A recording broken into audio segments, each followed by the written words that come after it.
Now, I have my foot on the clutch. All the way down, no noise. I lift off the clutch. Something's very off.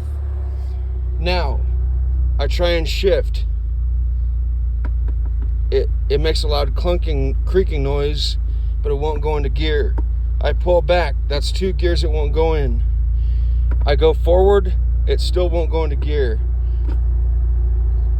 4th wheel, 5th, 6th, and reverse. It's not reading reverse, but it was earlier.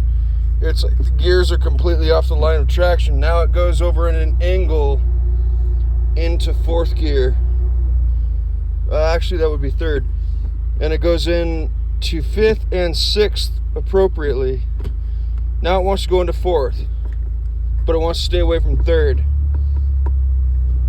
I can really push it, but it'll make a double ball bearing adjustment in, and it makes a loud kunk kunk.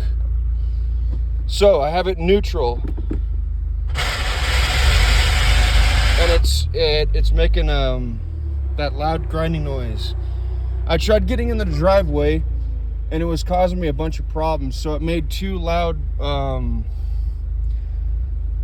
thunks, I guess.